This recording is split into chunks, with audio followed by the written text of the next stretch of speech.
তো যখন আল্লাহ ধরেন وكذلك أخذ ربك إذا أخذ القرى وهي ظالمة إن أخذه أليم شديد আল্লাহ পাক বলেন তোমার রব্বের পাকড় বড় কঠিন বলে ধরি কি কেমনে কেমনে ধরি তাও কোরআন শরীফ আল্লাহ পাক বর্ণনা করেন ফাকুল্লান আখাযনা বিযামবি ফামিনহুম মান আরসালনা আলাইহিমুস সাইহা ওয়া মিনহুম মান খাসাফনা বিহিমুল আরদ ওয়া মিনহুম মান আগরাকনা এগুলো ছুটে গেল আয়াতটা কি একটা যেন ছুটে গেছে ফামিনহুম মান আরসালনা আলাইহি হাসিবা ওয়া মিনহুম মান আখাযাতহু সাইহা কোনো হাফেজ করে দিল না আমার নিজেরই মনে পড়ছে ফামিনহুম মান আরসালনা আলাইহি হাসিবা ওয়া মিনহুম মান আখাযাতহু সাইহা ওয়া মিনহুম মান খাসাফনা বিহিল আরদ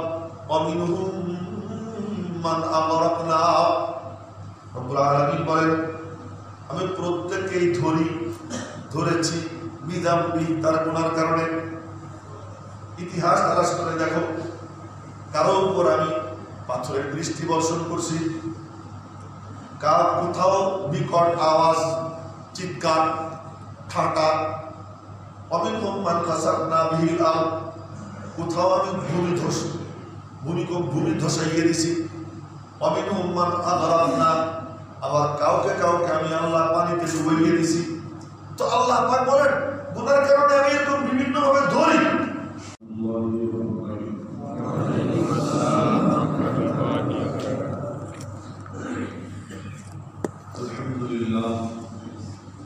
আলহামদুলিল্লাহ নাহমাদুহু ওয়া নাস্তাঈনুহু ওয়া নাস্তাগফিরুহু ওয়া নু'মিনু বিহি ওয়া নাতাওয়াক্কালু আলাইহি ওয়া না'উযু বিল্লাহি মিন শুরুরি আনফুসিনা ওয়া মিন sayyiati a'malina من يهده الله فلا مضل له ومن يضلل فلا هادي له ونشهد أن لا إله إلا الله وحده لا شريك له ونشهد أن سيدنا وسندنا ونبينا وحبيب ربنا وطبيب قلوبنا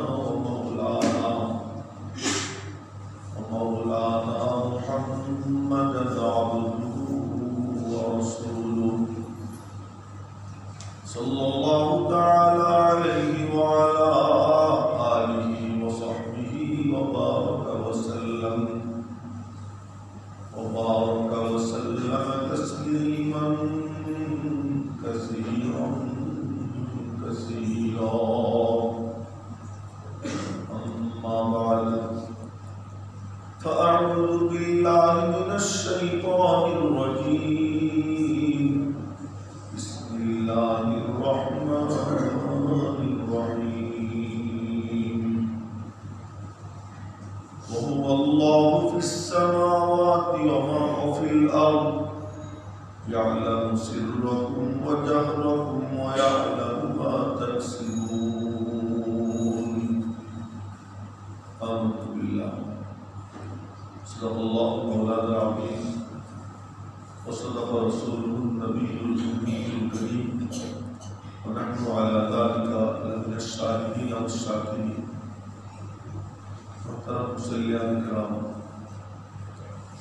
রজব মাস শেষ শাবান মাস শুরু হয়ে গেছে কিন্তু আমরা সাধারণ যে আলোচনা হওয়া দরকার স্বাভাবিকভাবে সে আলোচনার দিকে যাওয়ার মতো কোনো সুযোগই পাচ্ছি না অথচ এখন রমাদানের প্রস্তুতিমূলক আলোচনা আমাদের করা দরকার আপনাদের শোনা দরকার কিন্তু সেই সময় আমরা এমন এক সমস্যায় জর্জরিত বর্তমানে বিশ্বের 199টা দেশ এই করোনা ভাইরাসে আক্রান্ত তার মধ্যে সবচেয়ে প্রযুক্তি দিক থেকে সবচেয়ে বড় ক্ষমতা দেওয়া যে দেশ সে দেশ এখন সবচেয়ে শীর্ষে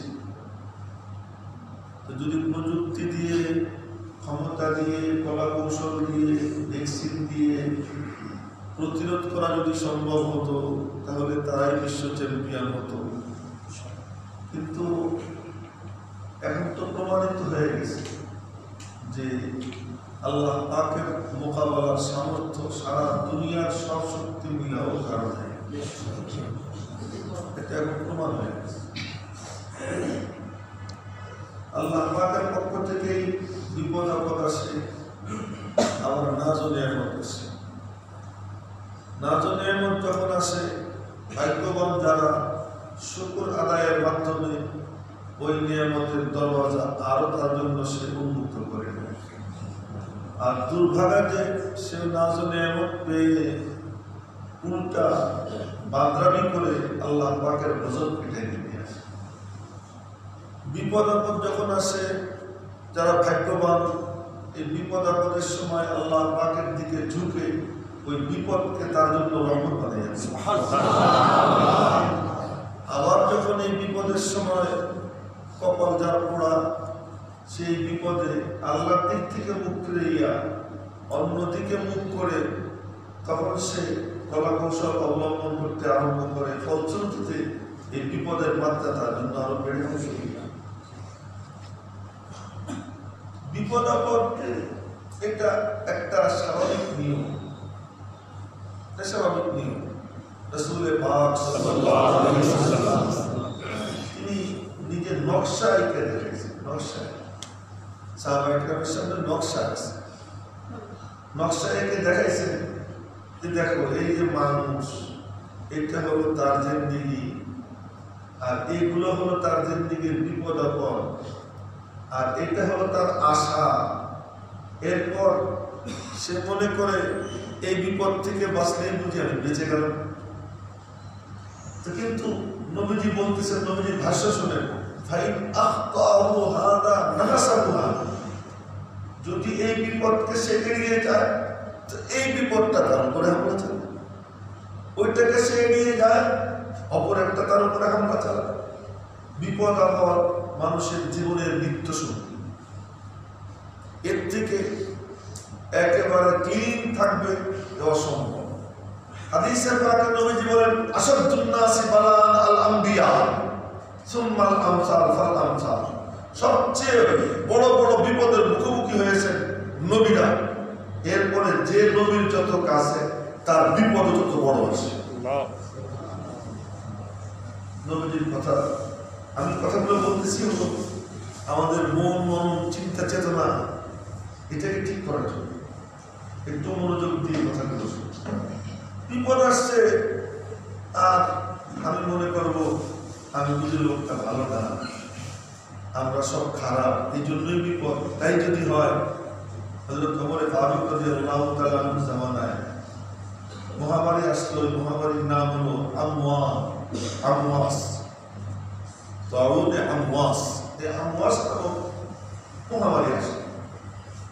হযরত ফারুক আযম ওমর রাদিয়াল্লাহু তাআলা আনহু আফকাহুস সাহাবা, সাহাবায়ে কেরামের মধ্যে হযরত আবু বকর সিদ্দিকের পরে সবচেয়ে বড় ফকিহ, সবচেয়ে দ্বীনের পূর্ণ সমঝ রাখনেওয়ালা ব্যক্তিত্ব হযরত ফারুক আযম ওমর রাদিয়াল্লাহু তাআলা।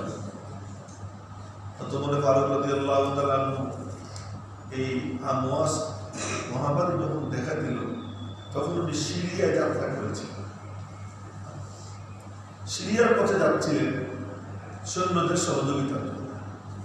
মাঝপথে খবর পেলেন যে ওখানে আমওয়াস মহামারী দেখা দিচ্ছে। ওমর রাদিয়াল্লাহু তাআলা মশওয়ারা করলেন, মশওয়ারা করে সিদ্ধান্ত নিলেন যে মদিনা শরীফে ফিরে যাবেন। হযরত আবু উবাইদা ইবনে জাররাহ রাদিয়াল্লাহু তাআলা আশারায়ে মুবাশশারার সদস্য, সেরা 10 জনের একজন সাহাবী। তিনি বললেন, ইয়া খলিফাতুল মুসলিমিন আফিরার মিন কাদারিল্লাহ, কি ব্যাপার, আল্লাহর ফয়সালার থেকে পলাইতেছেন? হযরত ওমর ফারুক রাদিয়াল্লাহু তাআলা কেমন কথা বলা। হযরত ওমর বললেন, লাউ গায়রুকা ক্বালাহা ইয়া আবু উবাইদা, আবু উবাইদা তুই ছাড়া যদি আর কেউ বলতো তাহলে আমি তারে শেষ করে দিতাম।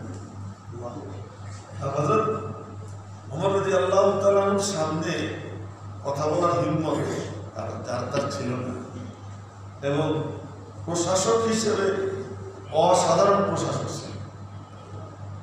তো তিনি বললেন, তুমি ছাড়া যদি অন্য কেউ বলতো তাহলে কঠিন পরিণতি দিত। এরপরে বললেন, না, হ্যাঁ অবশ্যই, নাফিরু মিন কাদারিল্লাহ ইলা কাদারিল্লাহ। ওখানে যাওয়াটা, এই মদিনা শরীফ যাওয়াটা আর ওখানে যাওয়াটা দুটোটা যে কোনোটাই করি এটা আল্লাহর ফয়সালা।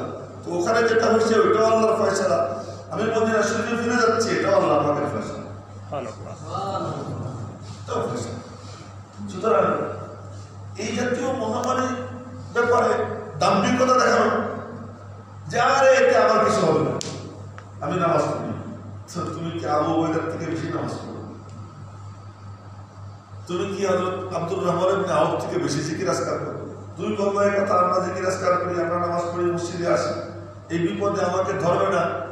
তাই হযরত আইয়ুব আলাইহিস সালামকে নামাজ পড়তেন না।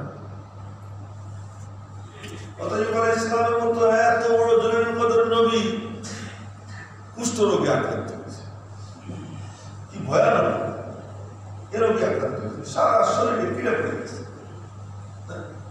কিন্তু এই পীড়া পড়ার অবস্থায় কাজটা কি করছেন? আল্লাহ করছেন। এক সেকেন্ডের জন্য আল্লাহকে ভুলবেন। তো উনি তখন যখন ভালো হয়ে গেছেন তো ওনাকে জিজ্ঞেস করা হয়েছিল যে হযরত কেমন আছেন এখন, আর কেমন ছিলেন তখন, তখন কেমন ছিলেন, এখন কেমন আছেন?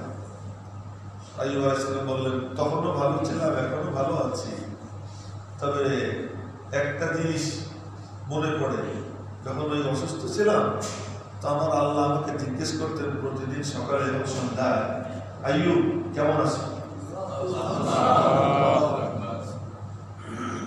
আমার আল্লাহ আমাকে জিজ্ঞেস করতেন, ইয়া আইয়ুব কাইফা হালুক, আইয়ুব তুমি কেমন আছো?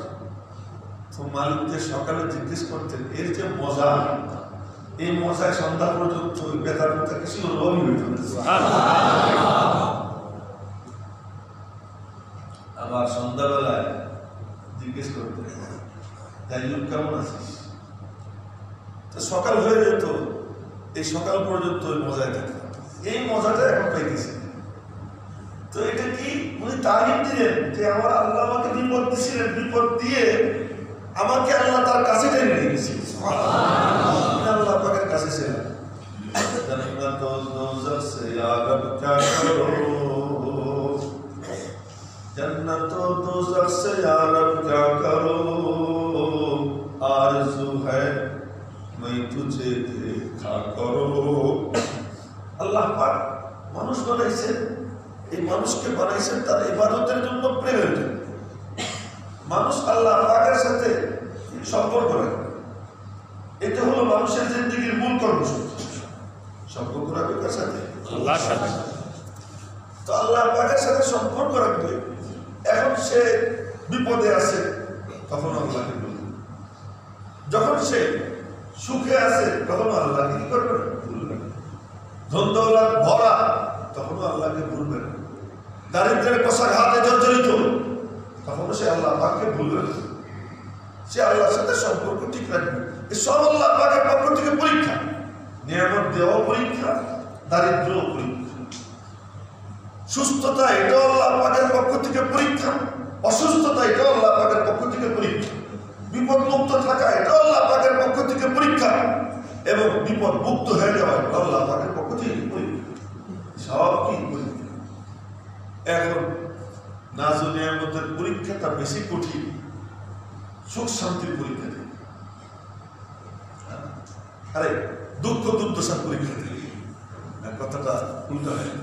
আল্লাহ পাক নাজু নিয়ামত দিয়ে রাখছেন, আমি খুব সুস্থ, এই সুস্থতার পরীক্ষাটা অসুস্থতা থেকে আরো মারাত্মক। কেন? অসুস্থ হইলে এমনি আল্লাহ ডাক চলে আসে, কিন্তু সুস্থ থাকলে তখন নিজের উপরে প্রেসার দিয়ে এই নাজু নিয়ামত থেকে চোখ ফিরিয়ে আল্লাহর দিকে চোখ দেওয়াটা কঠিন কাজ। এই জন্য যাদের অর্থবিত্ত ভালো, থাকার জায়গা ভালো, বাড়ি ভালো, গাড়ি ভালো, এইসব লোকগুলো যদি আল্লাহ আল্লাহ করে, এই আল্লাহ আল্লাহর দাম ওই ফকির মিসকিন বিপদ আপদে যারা জর্জরিত ওদের আল্লাহ আল্লাহ থেকে কোটি গুণ বেশি দাম রাখে। কেন? যে এই অবস্থাও সে আল্লাহ দিকে করে নিতে পারে।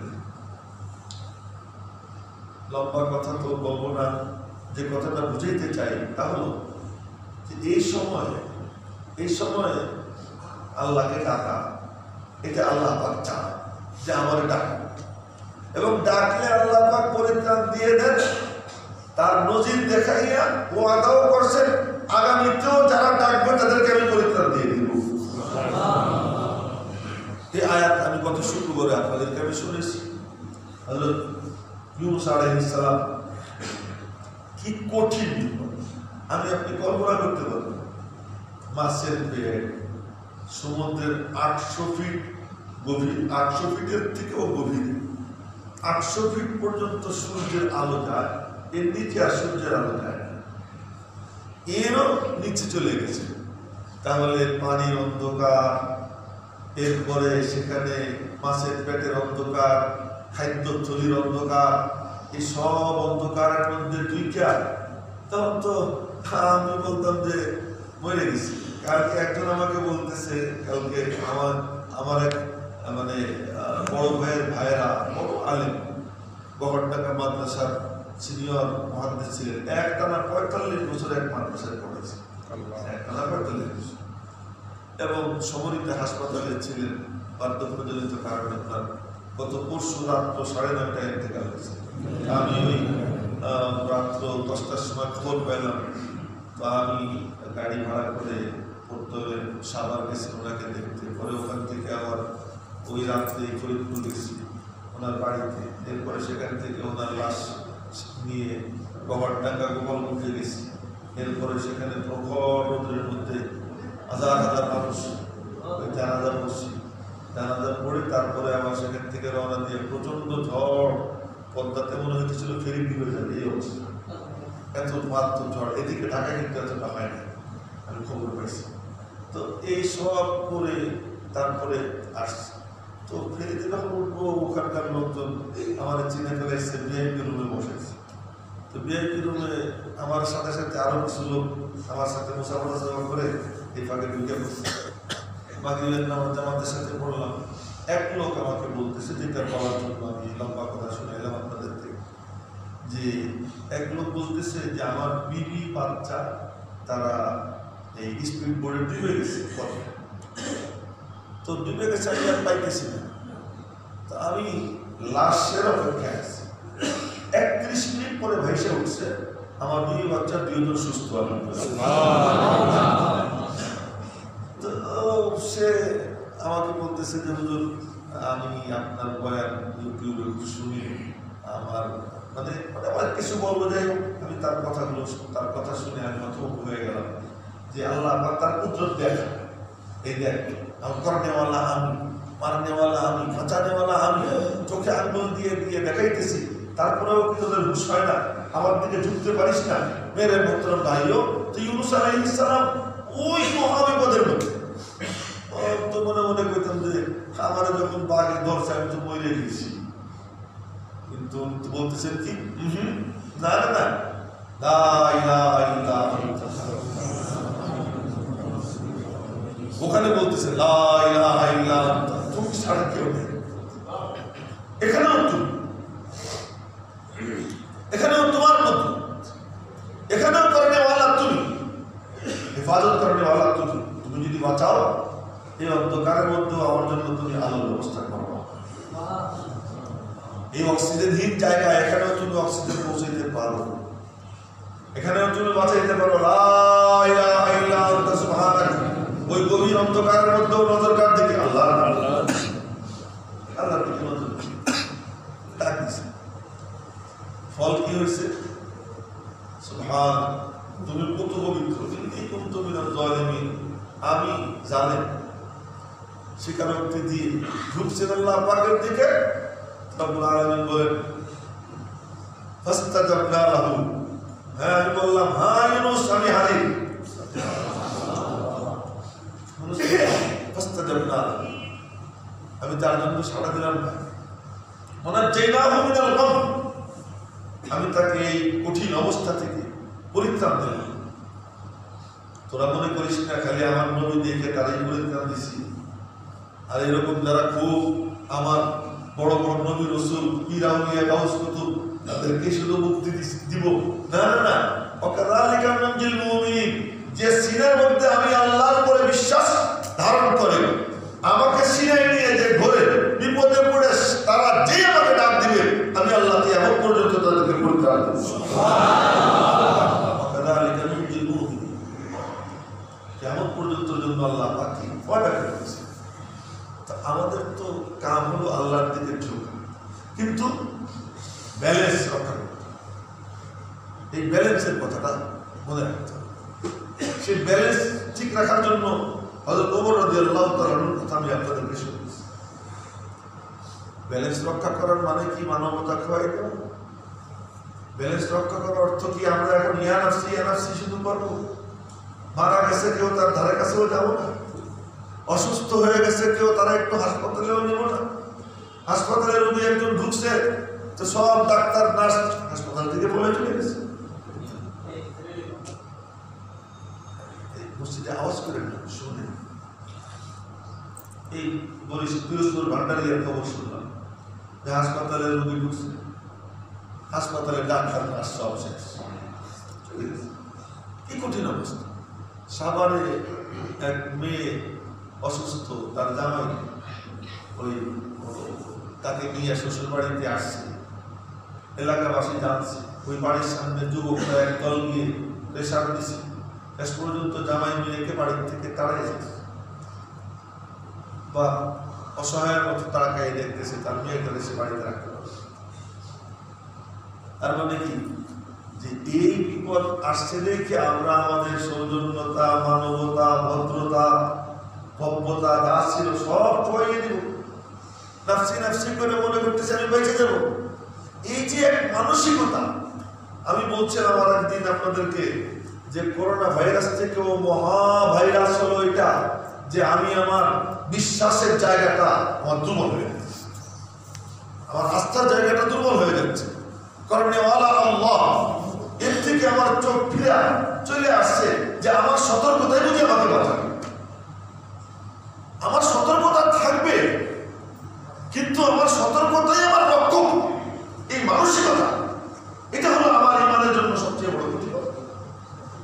কোয়ারেন্টাইন সতর্কতা যদি রক্ষক হইতো তো ব্রিটেনের প্রধানমন্ত্রী আর করোনা ভাইরাসে আক্রান্ত হতো, 24 ঘন্টায় করোনা আরে কোয়ারেন্টাইন, ওদের 24 ঘন্টায় যদি কোয়ারেন্টাইন, যদি প্রযুক্তি দিয়ে বাঁচার কোনো পথ থাকতো, আমেরিকা এখন সবচেয়ে আক্রান্তদের লিস্টে শীর্ষে,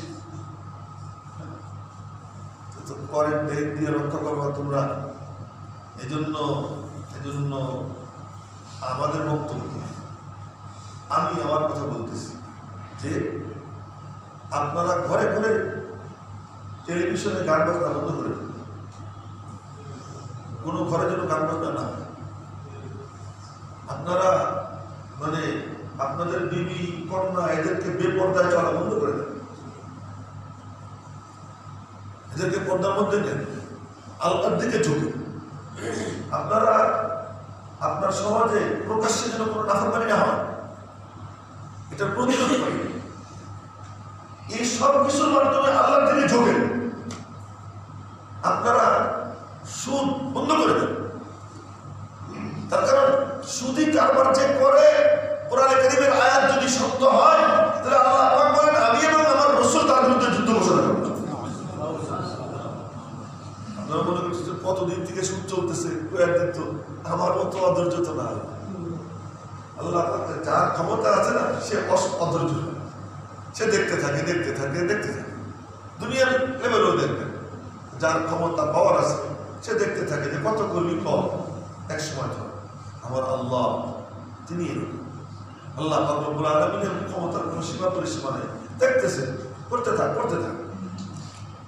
তো যখন আল্লাহ পাক ধরেন ওয়াকাযালিকা আখযু রাব্বিকা ইযা আখাযাল কুরা হিয়া যালিমা ইন্না আখযাহু আলীমুন শাদীদ। আল্লাহ পাক বলেন তোমার রব্বের পাকড় বড় কঠিন। বলে ধরি কি কেমনে ধরি, তাও কোরআন শরীফ আল্লাহ পাক বর্ণনা করেন ফাকুল্লান আখাযনা বিযামবি, فمنهم من أرسلنا عليهم الصيحة ومنهم من خسفنا بهم الأرض ومنهم من أغرقنا এই জন্য ছুটে গেল আয়াতটা কি একটা যেন ছুটে গেছে فمنهم من أرسلنا عليه حاصبا ومنهم من أخذته الصيحة কোনো হাফেজ করে দিল না আমার নিজেরই মনে পড়ছে فمنهم من أرسلنا عليه حاصبا ومنهم من أخذته الصيحة ومنهم من خسفنا به الأرض ومنهم من أغرقنا রব্বুল আলামিন বলেন আমি প্রত্যেককেই ধরেছি বিধাম্বি তার গুনার কারণে। ইতিহাস তালাশ করে দেখো কারো উপর আমি পাথরের বৃষ্টি বর্ষণ করছি, কোথাও বিকট আওয়াজ, চিৎকার, ঠাটা, অমিনহুম মান খাসাফনা বিহিল আরদ, কোথাও আমি ভূমি ধসাইয়ে দিছি, অমিনহুম মান আগরাকনা, আবার কাউকে আমি আল্লাহ পানিতে ডুবাইয়ে দিছি। তো আল্লাহ পাক বলেন গুনার কারণে আমি এরকম বিভিন্নভাবে ধরি, এর নজির, এর দৃষ্টান্ত তোমাদেরকে দেখাইয়ে দিছি। বাঁচার রাস্তা কি? বাঁচার রাস্তা হল লাআল্লাহুম ইয়ারজিউন, ফিরে আসো, বলো তুমি আল্লাহ ভুল হয়ে গেছে, অন্যায় হয়ে গেছে। অন্যায় যদি হয় জাতীয় পর্যায়ে, তওবা হতে হয় জাতীয় পর্যায়ে। অন্যায় যদি হয় সামাজিক পর্যায়ে, তওবা হওয়া লাগে সামাজিক পর্যায়ে। অন্যায় যদি হয় ব্যক্তিগত, তওবা হইতে হয় ব্যক্তিগত। যে ব্যক্তিগত অন্যায় করে ব্যক্তিগত তওবা করবে, যারা সামাজিক অন্যায় করে সামাজিকভাবে তওবা করবে, যারা রাষ্ট্রীয়ভাবে অন্যায় করে রাষ্ট্রীয়ভাবে তওবা করবে। তো কাম হলো তওবা করা। হ্যাঁ, সতর্কতাও থাকবে, কিন্তু মূল জিনিস হলো যে আল্লাহর দিকে কি হওয়া, মেরে মুক্তার ভাই। তাই আমাদের এখন আমরা বলি আর যাই বলি, মনে হয় আওয়াজ এখানে আটকে থাকে না, বের হয়ে যায়, আওয়াজ বের হয়ে যায়। আমরা প্রত্যেকে কি হয়ে যাই, দায়ী হয়ে যাই, দাওয়াত দেওয়ালা হয়ে যায়। দাওয়াত শুধু তবলিগের ব্যক্তি কামড়ে নিয়ে দাওয়াত দেওয়া লাগে না, প্রত্যেক ব্যক্তি যার যার অবস্থান থেকে সে দাওয়াত দিতে পারে। আর দাওয়াত যে দেয় আল্লাহর দিকে ডাকে, আসো আল্লাহর দিকে ঝোঁকো, আল্লাহর কাছে মাপ চাও, আসো আমরা সবাই আল্লাহর কাছে কান্দাকাটি করি। এই কথাটা বলতে এগুলো এলেন কারণ আলেম বলেন এই কথাটার দাম কত? আল্লাহ পাক বলেন ওয়ামান আহসানু কাওলাম মিম্মান দাআ ইলাল্লাহ, এর থেকে ভালো কথা আর কার আছে যে বলে আয় আল্লাহর দিকে যাই। এর কথা হলো সবচেয়ে ভালো বললে ভালো। সুতরাং এরকম ভালো বললে ভালো আমরা হয়ে যাই, সবাই আমরা দাওয়াত দেওয়ালা হয়ে যাই। শুধু কাঠি মুস্কা কান্দে নিয়ে চিল্লে গেলেই সে দায়ী আল্লাহ হয় এমন না, বরং যে কেউ একজনকে ডাক দিবে আসো ভাই আল্লাহর দিকে ঝুঁকি, তো সেই ডাকাডাকিটা আমাদের মধ্যে শুরু হয়ে যায়। এখনো কি বুঝে আসতেছে না যে দেখা যাইতেছে এমন এক জিনিসে পুরো দুনিয়া করে, পুরো দুনিয়া, আর কোনো প্রসঙ্গ নেই। আচ্ছা, আমেরিকা বলতেছে যে আমরা যদি মৃত্যুর সংখ্যা 1 লাখে সীমিত রাখতে পারি নিজেদেরকে সফল হব। আপনারা দেখছেন না এখন যে মৃত্যুর সংখ্যা যদি 1 লাখে সীমিত রাখতে পারি, তাহলে দেখেন তো মানে আল্লাহ পাকের গজবের আগুন আরো কতজন। মৃত্যুর সংখ্যা সীমিত রাখা না রাখাটা তার কথাই মনে হইতেছে যে আমরাই, তার মানে এর থেকে তো আবার এই সন্দেহটাও জাগে যে আমরাই মারার জন্য ভাইরাস ছড়াইছি। এর থেকে এই কথাটা কিন্তু মানে টাইনে নেওয়া যায়, ভাইরাসটা আমরাই ছড়াইছি, তো মারবো, বেশি মারবো না, আমরা কত মারবো, 1 লাখের মধ্যে সীমিত রাখার চেষ্টা করবো। এই যে খেলাধুলা চলতেছে, এই সময় মুমিনদের কত শক্তিশালী হয়ে দাওয়াত দেওয়া দরকার যে বাঁচানেওয়ালা মারনেওয়ালা আল্লাহ। আজকে যদি আমার খুব মানে মনে কষ্ট লাগে, যদি মক্কা শরীফ মদিনা শরীফে লকডাউনটা না করতে পারি, যে শক্তি নিয়ে দাওয়াতটা দেওয়ার কথা, এখন তার কিছু কইতে গেলে তোমাকে মক্কা শরীফ মদিনা শরীফ লকডাউন করে দিচ্ছে, তোমাদের খানায় খাবার তো অভিবন্ধ করে দিচ্ছে, তো তোমাদের এত পাওয়ার বলে আল্লাহর ঘরে তো বন্ধ করো। যখন আব্রাহা বাদশাহ আসতেছিল না, আব্রাহা বাদশাহ আসতেছিল, আপনারা ইতিহাস পড়ে দেখেন, আব্রাহা বাদশাহ যখন আসতেছিল তখন খাজা আব্দুল মুত্তালিব মুসলিম, খাজা আব্দুল মুত্তালিব পৌত্তলিক। তো খাজা আব্দুল মুত্তালিব তিনি খবর পাইলেন যে আব্রাহা সে 200 উট ধরে নিয়ে গেছে, 200 কুরাইশ। তো উনি আব্রাহার দরবারে গেছে, তো আব্রাহা সিংহাসনে বসা ছিল, তো খাজা আব্দুল মুত্তালিবকে দেখা সিংহাসন থেকে নিচে নেমে গেছে। ওনার চেহারার মধ্যে নবীজির নবুয়তের ঘুরছে, ওই চেহারার যে ইটা অঞ্চল এটা দেখা উপর থেকে নিচে নেমে আসছে। নিচে নেমে মাটিতে বসে বলে, কেন আসছে? আমি আসছি, আপনি আমাদের উটগুলো ধরে নিয়ে আসছেন, যে উটগুলো দেওয়ার জন্য আসছি। আমি তো আসছি আমার বাহিনী নিয়ে আপনার খোদার ঘর ধ্বংস করতে, জ্বালাই দিতে, ওই ব্যাপারে কিছু বলবেন না? কিচ্ছু বলবেন কেন? আনা রব্বুল ইবিল, আমি উটের মালিক, উটের হেফাজত করার জন্য আসছি। ওয়ালিল বাইতি রব্বুন ইয়ামনাউহা, ঈমান দেখেন না, ওয়ালিল বাইতি রব্বুন ইয়ামনাউহা, বাইতুল্লাহর একজন রব আছে, বাইতুল্লাহর একজন রব আছে, যে রব বাইতুল্লাহর হেফাজত করবে। আমার এটা নিয়ে কোনো মাথা ব্যথা। এরপরে আমরা উট দিয়ে দিছি, উট আইনা উট যার যার উট তারা দিয়া, এরপরে উনি বলছেন যে চলো আমরা জাবালে আমি কুবাইসের উপরে চড়ব। এর পাশেই তো জাবালে আমি কুবাইস, আবু কুবাইস পাহাড়, ওই পাহাড়ের উপরে চড়ছে। ওই চড়ার আগে খানায় খাবার কেটে দাঁড়াইয়া, দরওয়াজায় দাঁড়াইয়া 2 হাত উঠাইয়া আল্লাহর কাছে দোয়া করছে কবিতা দিয়ে, যে আল্লাহ আমাদের শক্তি সামর্থ্য নাই, আমরা পারলাম তোমার ঘরের জিম্মাদারি তোমার কাছে দিয়ে মুশরিক, যে আমরা পারতেছি না, তো আমরা অসহায়, তো তোমার কাছে হাওলা করে আমরা গেলাম। তো গিয়ে বসছে, আর এরপরে মালিক কি কাণ্ড ঘটাইছে। আল্লাহ তাআলা কাইফা ফাআলা রাব্বুকা বিআসহাবিল ফিল আলাম ইয়াজআল কাইদাহুম ফি তাদলিল, আল্লাহ পাক রব্বুল আলামিন কিভাবে করলেন দেখাইছে। অতটুকু ঈমান কি আমাদের নাই? আর যদি অতটুকু ঈমান থাকতো যে আল্লাহর ঘরের মানে আগত ব্যক্তি এখন কি হয়েছে, রমজানে তারাবি হবে কিনা আল্লাহ ভালো জানে, আগামী বছরের হজ এটা হবে কিনা আল্লাহ ভালো জানে।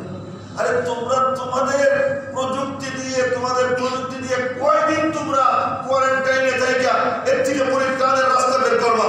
আল্লাহর কসম, পরিত্রাণের রাস্তা আল্লাহর দিকে ঝুঁকা। আল্লাহর দিকে যদি ঝুঁকে, আল্লাহ পাক মুহূর্তের মধ্যে দেখা যাবে পুরো দুনিয়া ভাইরাস মুক্ত হয়ে গেছে। শুধুমাত্র কি আল্লাহর দিকে আমাদের কি ঝুঁকা। এই জন্য আমি আপনাদের আহ্বান জানাই, আমরাও ঝুঁকি এবং অন্য মানুষকেও আমরা ঝুঁকাঝুঁকি করবো, দাওয়াত করা দিয়েছে তো ইনশাআল্লাহ করবো।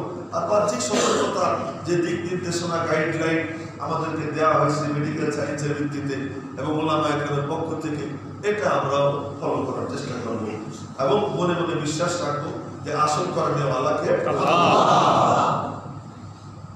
আপনারা তার পাশে চলে গেলেন।